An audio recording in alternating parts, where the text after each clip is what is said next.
एक बार थोड़ा सा ओवरव्यू ले लेते हैं कि स्टेप्स बेसिकली जो इन्वॉल्व होते हैं जेनेटिकली मॉडिफाइड ऑर्गेनिज्म में 3 स्टेप्स होते हैं। आइडेंटिफाई करना, जैसे कि ये जो भी इंसान है वो चेक कर रहा है, आइडेंटिफाई कर रहा है, पहचानने की कोशिश कर रहा है जिसमें डिज़ायरेबल जीन है। बाद में ये इंट्रोड्यूस कर रहा है। बाद में थर्ड स्टेप में मेंटेनेंस करना, इंट्रोड्यूस डीएनए को होस्ट में, transfer of DNA to its progeny. ठीक है, ये 3 बेसिक स्टेप्स होते हैं और बेसिकली वैसे 6 स्टेप होते हैं। सबसे पहले आपको क्या करना होता है, सबसे जैसे कि आपने क्या किया, सबसे पहले आइसोलेट किया अपने टारगेटेड जीन को। उसके बाद में क्या किया है आपने, बताइए। आइसोलेट करना और फिर टारगेट जीन को, देन सेकंड आपने कटिंग की थी डीएनए की ना, कटिंग की थी ना। कटिंग के बाद में आपने ज्वाइन किए थे उन फ्रेगमेंट को प्लाज्मिड में with the help of some enzyme, फिर ट्रांसफ़र कर दिया था जिस ऑर्गेनिज्म में आप डालना चाहते थे। फिर आपने देखा कि ऑर्गेनिज्म में कैसे मल्टीपल कॉपी जो है बन रही है, बाद में स्क्रीनिंग कर ली। एक बार फिर से मैं इस डायग्राम से आपको बता देती हूँ कि ये वेक्टर डीएनए है, यानी कि जो प्लाज्मिड का डीएनए है ये फॉरेन डीएनए है। ठीक है, इस प्लाज्मिड में से कुछ इस तरह से आप एंडोन्यूक्लियस एंजाइम की हेल्प से Eco R1 endonuclease enzyme, restriction enzyme यहाँ पे लिए जो कि स्टिकी एंड क्रिएट करता है। ठीक है, जो GAA और यहाँ से कटिंग करता है। इस तरह से आप देख रहे हो ये अलग अलग फ्रेगमेंट बन गए, यहाँ पे स्टिकी एंड हो गए हैं। इनके अपोजिट जो कॉम्प्लीमेंट्री स्ट्रैंड है वो उसी तरह से जिस तरह से आपने प्लाज्मिड को कट के जिसको हम वेक्टर डीएनए बोल रहे हैं, उसी तरह से आप इस फॉरेन डीएनए में भी कटिंग करोगे ताकि दोनों को आपस में with the help of ligase enzyme जोड़ के जो है वो होस्ट ऑर्गेनिज्म में डाल सको। ठीक है, यहाँ पे स्टिकी एंड क्रिएट हो गए इको R1 एंजाइम की हेल्प से। अब इस फॉरेन डीएनए को इसके ऊपर रख देंगे, मतलब जोड़ दिया आपने फ्रेगमेंट को, डीएनए फ्रेगमेंट को जोड़ दिया, स्टिकी एंड को जोड़ दिया आपने with the help of ligase enzyme. अब ये भी क्या बन गया आपका, रिकॉम्बिनेंट डीएनए। अब इस रिकॉम्बिनेंट डीएनए को आप होस्ट में डालोगे और बाद में स्क्रीनिंग से देख लोगे जो भी फिनोटाइपिक चेंज आता है। ठीक है, तो ये 6 स्टेप थे आपके रिकॉम्बिनेंट डीएनए टेक्नोलॉजी के।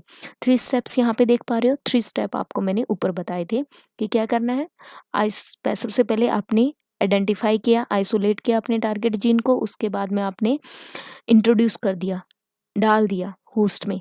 ठीक है, और जो भी प्रोसेस हैं डालने के क्या क्या है, वेक्टर डीएनए को कटिंग की with the help of restriction enzyme, फिर उन दोनों स्टिकी एंड को जोड़ दिया with the help of ligase enzyme, then ये आपका रिकॉम्बिनेंट जो है वो क्रिएट हो गया।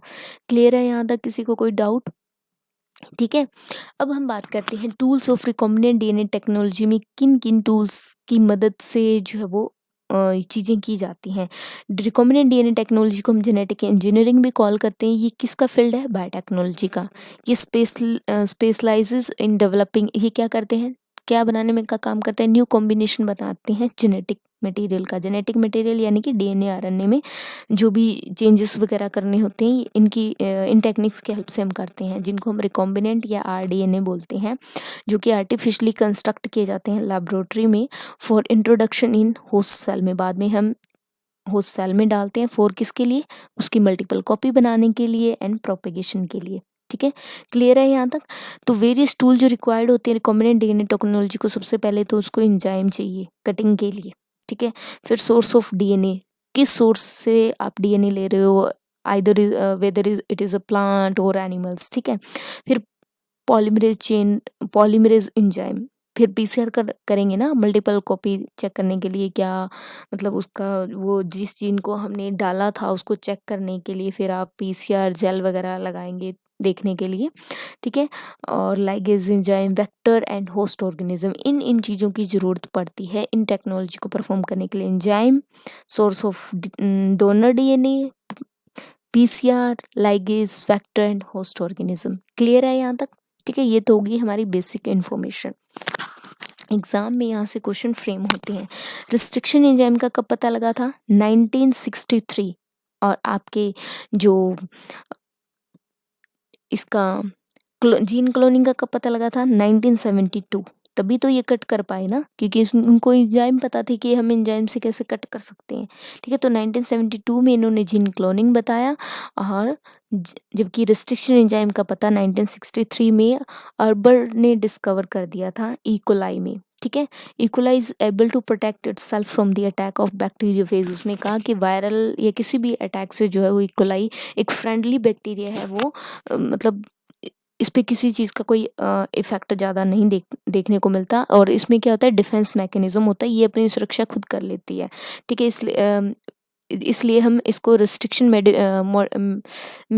मॉडिफिकेशन सिस्टम भी बोलते हैं। शायद यहाँ पे कुछ मिस्टेक है, ठीक है। इसके दो कंपोनेंट है रिस्ट्रिक्शन एंजाइम के, एक तो है रिस्ट्रिक्शन एंजाइम, दूसरे है मिथाइलेज। ये दोनों ही एंजाइम है, ठीक है। एंजाइम, सबसे पहले जो एंजाइम की बात करते हैं, न्यूक्लियस। न्यूक्लियस एंजाइम क्या करता है, न्यूक्लिक एसिड को ब्रेक करता है। न्यूक्लिक एसिड हमारा क्या होता है, डीएनए आरएनए को ब्रेक करने में काम आता है न्यूक्लियस, ठीक है।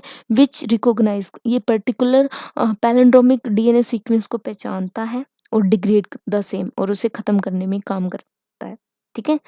ये किसी भी अनवांटेड चीज को भी जो है वो ये खत्म करने में, जो भी अनवांटेड जो न्यूक्लिक एसिड प्रेजेंट होता है, ठीक है, न्यूक्लियस एंजाइम ब्रेक करता है, न्यूक्लिक एसिड मतलब खत्म कर देता है किसको, डीएनए को। इट इज, क्योंकि ये रिकॉग्नाइज कर देता है पर्टिकुलर पैलिंड्रोमिक डीएनए सीक्वेंस को। It was called restriction enzyme को कॉल करते हैं, क्योंकि ये क्या होता है, restricted the propagation of bacteriophage, मतलब किसी भी वायरल डीएनए की या वायरल प्रोटीन को ये खत्म कर देता है, या फॉरेन डीएनए को इन द बैक्टीरिया के अंदर, ठीक है। उसकी मल्टीपल कॉपी नहीं बनने देता। क्लियर है यहाँ तक। दूसरा है मिथाइलेज, ये एंजाइम है। जहाँ पे भी एज वर्ड लिखा आ गया दैट मीन्स वो क्या है, एंजाइम है।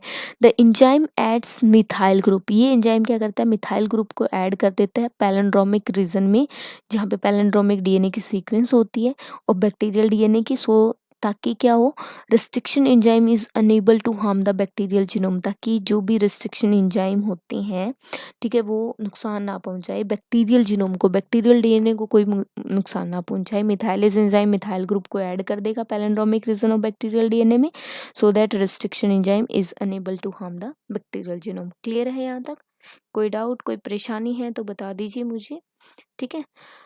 अब हम बात करते हैं रिस्ट्रिक्शन एंजाइम के टाइप्स के बारे में, स्टडी करेंगे कि कहाँ और किन किन स्पीसीज से हमें जो है ये रिस्ट्रिक्शन एंजाइम मिले हैं, ठीक है। तो फर्स्ट रिस्ट्रिक्शन एंडोन्यूक्लियस जो डिस्कवर्ड हुआ था वो है हिंद सेकेंड। क्लियर है, हिंद सेकेंड था। इसे किस स्पीसीज से निकाला गया, हिमोफिल्स इन्फ्लुएंजा से जो है वो ये निकाला गया है बाय स्मिथ, साइंटिस्ट था, 1968 में इसका पता लगा। तो फर्स्ट रिस्ट्रिक्शन एंडोन्यूक्लियस हमारा हिंद सेकेंड किस स्पीसीज से निकाला गया, हिमोफिल्स इन्फ्लुएंजा से बाय स्मिथ 1968 के अंदर। क्लियर है। अभी तक हमें जो है 900 रिस्ट्रिक्शन एंजाइम के बारे में पता लग चुका है, आइसोलेट कर चुके हैं हम ओवर द 230 स्टेनो बैक्टीरिया से का 230 स्टेनो बैक्टीरिया से हमने 900 रिस्ट्रिक्शन एंजाइम का पता लगा लिया है। जो the enzyme has the first letter, मतलब किस तरह से इनकी नेमिंग दी गई है तो वो हम जानेंगे। तो एंजाइम का जो नाम है ना वो किस तरह से राइट किया गया है, फर्स्ट लेटर जो है वो बैक्टीरियल जीनस के नाम पे रखा गया है कि कौन सी बैक्टीरिया की जीनस से जो है वो निकाला गया है रिस्ट्रिक्शन एंजाइम, ठीक है। नेक्स्ट 2 लेटर जो है वो उस स्पीसीज के नाम पे रखे गए हैं, और थर्ड नहीं, जो सेकंड और थर्ड तो स्पीसीज से ले लिए गए, और जो फोर्थ रह गया उसको स्टेन से नाम लिया गया। अगर कोई नंबर दिया गया है तो फिर वो, जैसे यहाँ पे इस रिस्ट्रिक्शन एंजाइम का नाम है इकोआर्बन, तो फर्स्ट लेटर यहाँ पे रिप्रेजेंट कर रहा है जीनस को, और सी और ओ है ना ये स्पीसीज से लिया गया है, बैक्टीरियल स्ट्रेन की, ठीक है, बैक्टीरिया की स्पीसीज से। और आर जो है वो क्या है, फोर्थ लेटर जो है स्टेन से लिया गया, कौन सी बैक्टीरिया की स्टेन से जो है ये एंजाइम निकाला गया, और 1 जो यहाँ पे लिखा गया है वो एक न्यूमेरिकल नंबर है, जो कि last Roman numerical digit signify करता है कि first endonuclease from the bacteria से निकाला गया, ठीक है। क्लियर है यहाँ तक, कोई डाउट है, परेशानी। अल्बर्ट स्मिथ और नैथन्स, ये 3 साइंटिस्ट हैं जिनको अवार्ड मिला था, नोबेल प्राइज मिला था। क्या मिला था इनको, नोबेल प्राइज मिला 1978 में for discovery of restriction endonuclease की डिस्कवरी के लिए इनको नोबेल प्राइज दिया गया था। बिल्कुल देना चाहिए भाई, इतना अच्छा काम किया था इन लोगों ने, ठीक है। लैब में वर्क करना is not a easy job, ठीक है। सो 2 टाइप्स के मैंने काम किया, तो मुझे पता है इन चीज़ों के बारे में काफ़ी अच्छे से कि कितना इंसान को जो है वो ध्यान से वर्क करना पड़ता है लैब में, ठीक है। So there are 2 types of nuclease enzyme होते हैं, ठीक है। एक तो होता है हमारा एक्सोन्यूक्लियस जो क्या करता है, एंड से किसी भी डीएनए को कट करता है। एक एंडोन्यूक्लियस जो मतलब उस मॉलिक्यूल के अंदर से कटिंग करता है, ठीक है।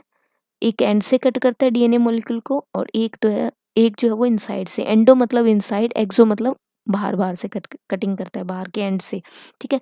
और रिस्ट्रिक्शन एंडोन्यूक्लियस जो होता है वो कट करता है डीएनए को एक स्पेसिफिक साइट पे, जैसे कि आपने स्टिकी एंड देखे थे, उसने स्पेसिफिक साइट पे कट किया था ना, ठीक है। एंड कॉल द रिकॉग्निजेशन साइट, जो स्पेसिफिक साइट पे कट करते हैं ना रिस्ट्रिक्शन एंडोन्यूक्लियस, उनको हम रिकॉग्निजेशन सीक्वेंस बोलते हैं। ईच रिस्ट्रिक्शन एंडोन्यूक्लियस स्कैन करता है डीएनए सीक्वेंस को।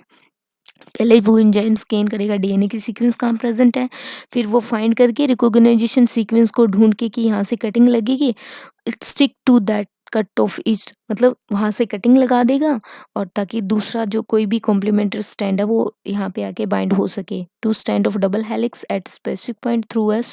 जहाँ पे शुगर फॉस्फेट बैकबोन प्रेजेंट होती है ना, उनको पता लग जाता है कि यहाँ पे डीएनए की सीक्वेंस प्रेजेंट है, और वहीं पे उसी सीक्वेंस को रिकॉग्निजेशन सीक्वेंस कॉल करते हैं, और वहीं पे वो कट लगाते हैं रिस्ट्रिक्शन एंडोन्यूक्लियस। क्लियर है यहाँ तक?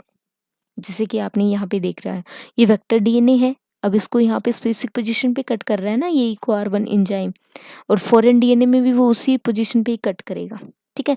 ताकि स्टिकी एंड बन गए, अब दोनों को आपस में जो है वो कम्प्लीटली ये फिट हो रहे हैं ना एक दूसरे के ऊपर रखने से, देखो यहाँ पे, तभी ये रिकॉम्बिनेंट डीएनए बने हैं। With the help of enzyme इनको जोड़ दिया जाता है, ठीक है। तो ये सब कुछ मॉलिकुलर, और जो ये एंजाइम जिनकी हेल्प से कटिंग की जाती है उनको मॉलिकुलर सीजर, कैंची बोलते हैं, है ना। कैंची की जैसे ही काट रहे हैं। सबको समझ में आ गया है? कोई दिक्कत तो नहीं है किसी को? ठीक है। अब आप देखो, ये जो रिकॉग्निशन सीक्वेंस होती है, जहाँ पे जो डीएनए में जो फॉस्फेट ग्रुप वगैरह प्रेजेंट होते हैं वो पहचान लेते हैं restriction enzyme. Each restriction endonuclease is a palindromic sequence होती है। Recognition sequence of each restriction endonuclease is a palindromic sequence होती है। पैलिंड्रोमिक रीजन में दो स्टैंड होते हैं डीएनए के, सेम बेस सीक्वेंस होती है बट इन अपोजिट फैशन में। मतलब एक जो ऊपर वाला स्टैंड होता है वो तो होता है 5 to 3 डायरेक्शन में, जैसा कि आप देख पा रहे हो। नीचे वाला स्टैंड जो उसके कॉम्प्लीमेंट्री बेस पे लगे होते हैं वो होता है 3 to 5। दोनों की सेम डायरेक्शन कभी नहीं होगी, ठीक है। दो डीएनए के डबल स्टैंडर्ड होता है ना डीएनए, तो जो सीक्वेंस होती है वो हमेशा ही आपको अपोजिट ही देखने को मिलेगी, ठीक है। एक 5 to 3 डायरेक्शन में होगा तो दूसरा डेफिनेटली 3 to 5 होगा। क्लियर है? It is just similar to the palindromic which read the same in both the direction, जैसे 5 to 3, 3 to 5। अगर इस डायरेक्शन से इसे रीड करेंगे तो बिल्कुल सेम लग रहा है, और इस 5 डायरेक्शन से जब इसको रीड करते हैं तो ये भी बिल्कुल सेम सीक्वेंस है। सीक्वेंस सेम रहती है, बस इनकी जो डायरेक्शन है ना वही चेंज होती है। पढ़ने में बिल्कुल सेम दिखेंगे। अगर 5 to 3 डायरेक्शन इस तरह से पढ़ रहे हो तो आपको ये सेम सीक्वेंस मिलेगी। 5 to 3 इसमें इट्स बस, जब 5 to 3 इस डायरेक्शन से करोगे तब भी आपको सेम सीक्वेंस मिलेगी। इसके अपोजिट बनते हैं, जैसे ग्वानिन ऊपर है नीचे साइटोसिन, इसके अपोजिट कॉम्प्लीमेंट्री स्टैंड जो है वो नीचे अपने आप से डेवलप हो जाते हैं। जो इनकी डायरेक्शन होगी वो 5 to 3, दूसरी जो होगी 3 to 5 होगी। ये बहुत ही आसान है। मैं उम्मीद करती हूँ आपको सभी को समझ में आ रहा होगा, ठीक है। मैं अच्छे से आपको समझा रही हूँ, मेरी तरफ से मैं 100% दे रही हूँ, बाकी आप भी जो है समझने की कोशिश कीजिए, ठीक है। रिस्ट्रिक्शन एंडोन्यूक्लियस अटैच करता है खुद को बिटवीन द टू बेसिस के साथ ऑन द अपोजिट स्टैंड। बिल्कुल सही बात है। ब्रेक लगाता है दोनों के बीच में, जब ब्रेक कटिंग करनी होती है तो वो स्टिक एंड क्रिएट कर रहा है ना, बिकॉज ऑफ इट, इसी वजह से इसको मॉलिक्यूलर सीजर। वही बातें लिखी हुई है यहाँ पे जो मैंने आपको एक नॉर्मल भाषा में समझाई है, ठीक है। दो ग्रुप्स होते हैं रिस्ट्रिक्शन एंडोन्यूक्लियस के। एक ग्रुप को बोलते हैं, ये वन ग्रुप जो एंडोन्यूक्लियस होता है वो तो प्रोड्यूस करता है short single standard and produce करता है, जो ज्वाइन करते हैं single standard end of which can join, जो जुड़ते हैं single standard end of other DNA fragment के साथ, जिसके पास क्या होती है, कॉम्प्लीमेंट्री सीक्वेंस होती है। क्लियर है? इन स्टैंड को हम बोलते हैं स्टैगर्ड एंड बोलते हैं, या स्टिक एंड कॉल करते हैं, या कोहेसिव एंड भी कॉल करते हैं। जो short single standard and one group of endonuclease के द्वारा बनाए जाते हैं उनको स्टैगर्ड एंड, स्टिक एंड या कोहेसिव एंड कॉल करते हैं। जैसे कि आप देख रहे हो ये शॉर्ट एंड जो है वो क्रिएट किए जा रहे हैं, ठीक है। और द सेकंड जो EcoR1 जो है वो इसर्चिया कोलाई बैक्टीरिया से लिया गया एंजाइम है, और BAM-H1 जो है, ठीक है, ये एंजाइम लिया गया है बैसिलस अमाइलो क्वेफेंसियंस स्पीसीज से, ये भी बैक्टीरिया के ही एक स्पीसीज से लिया गया है। दोनों सेम ही कैटेगरी से जो है वो बिलोंग करते हैं। जैसे इकोआर्बन जो है वो यहाँ से कट कर रहा है ना, जैसे स्टिकेन प्रोड्यूस करता है। और जो बैम H1 है, यहाँ पे गलत लिखा हुआ है आई थिंक, ठीक है, बैम H1 जो है वो शॉर्ट सिंगल स्टैंडर्ड एंड जो है वो प्रोड्यूस करते हैं। दोनों ही स्टिकेन दे रहे हैं ना, क्लियर है? Okay. If the DNA from different sources are cut by same restriction, अगर DNA अलग अलग सोर्सेज से अगर हम कट करते हैं एक ही एंजाइम से, तो वो क्या देते हैं, कॉम्प्लीमेंट्री स्टिक स्टैंड देते हैं। जैसे कि मैंने पीछे बताया, with the help of enzyme DNA ligase उनको जोड़ दिया जाता है। जो चीज़ें मैंने आपको समझाई है ना प्रैक्टिकली, वही जस्ट मैंने यहाँ पे राइट की है। अगर आप किसी को दिक्कत हो तो वो यहाँ से भी पढ़ सकते हैं, ठीक है। कॉम्प्लीमेंट्री स्टिक स्टैंड बनते हैं। Two DNA stand can be joined with the help of end to end join किए जाते हैं, जिससे कि एक रिकॉम्बिनेंट DNA जो है वो बन जाता है। सेकेंड ग्रुप जो होता है एंडोन्यूक्लियस का, वो कट करता है both the stand of DNA को एट द सेम प्लेस पे, ठीक है। दूसरा ग्रुप एंडोन्यूक्लियस का जो है, एक ग्रुप क्या है, शॉर्ट सिंगल स्टैंडर्ड DNA मतलब सीक्वेंस बना रहा था, ठीक है, जैसे कि यहाँ पे आप देख रहे हो। वन ग्रुप ऑफ एंडोन्यूक्लियस ने क्या किया, short single standard and produce कर दिए, जिनको हम स्टिकी एंड कॉल करते हैं, ठीक है।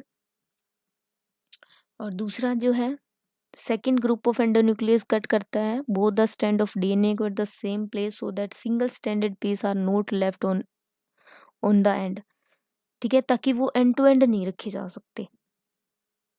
ब्लंट एंड क्रिएट करते हैं, बिल्कुल छोटे छोटे दिख रहे हैं, देख पा रहे हैं, इसको बीच में से तोड़ दिया, इसको बीच में से, तो ऐसा सपोज करो एक हाफ इधर रह गया, हाफ उधर रह गया, ठीक है। 3 वाला कहीं चला गया और नीचे ये ब्लंट एंड क्रिएट हो गए। तो ईच एंड जो होते हैं विदाउट सिंगल स्टैंडर्ड सीक्वेंस के, बिना किसी सीक्वेंस के, उनको हम ब्लंट एंड कॉल करते हैं, और इस एंजाइम की हेल्प से ही निकाला जाता है SMAL, ठीक है।